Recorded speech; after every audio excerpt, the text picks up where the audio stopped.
പകുതിവില തട്ടിപ്പിൽ നിർണായക നീക്കവുമായി ക്രൈംബ്രാഞ്ച്. കേസന്വേഷണത്തിന് ഐജിയുടെ നേതൃത്വത്തിൽ പ്രത്യേക സംഘം രൂപീകരിക്കും. പരാതികൾ വർദ്ധിച്ച സാഹചര്യത്തിലാണ് തീരുമാനം. സായി ട്രസ്റ്റ് ചെയർമാൻ KN ആനന്ദകുമാറാണ് തട്ടിപ്പിന്റെ മുഖ്യ സൂത്രധാരനെന്നും 34,000 പേർ തട്ടിപ്പിനിരയായെന്നുമാണ് നിഗമനം. റോഷിപാൽ നമുക്കൊപ്പം. റോഷിപാൽ, അന്വേഷണം വിപുലപ്പെടുത്തേണ്ടിവരും. കാരണം പരാതികൾ ഓരോ ദിവസവും കൂടി വരുന്ന സാഹചര്യത്തിൽ ഇപ്പോഴത്തെ നീക്കങ്ങൾ എങ്ങനെയാണ്?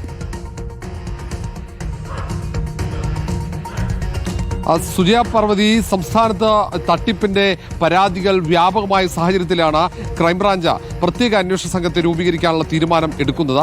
ക്രൈംബ്രാഞ്ച് മേധാവിയുടെ നേതൃത്വത്തിൽ ചേർന്ന യോഗത്തിലാണ് ഇത്തരമൊരു തീരുമാനം എടുത്തിരിക്കുന്നത്. ക്രൈംബ്രാഞ്ച് മേധാവി H. വെങ്കടേഷ് തന്നെ മേൽനോട്ടം വഹിക്കും.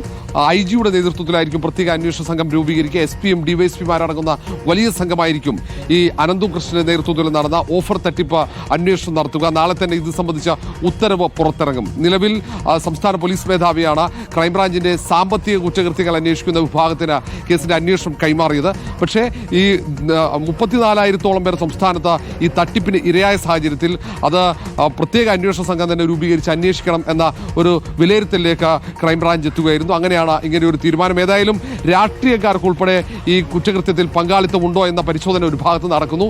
അനന്തു കൃഷ്ണനിൽ നിന്നും പണം കൈപ്പറ്റിയ രാഷ്ട്രീയ നേതാക്കൾ ആരാണെന്നും അവർ പണം കൈപ്പറ്റിയിട്ടുണ്ടോ എന്ന് ഉറപ്പുവരുത്താനുള്ള പരിശോധന അടക്കം ഉണ്ടാകും.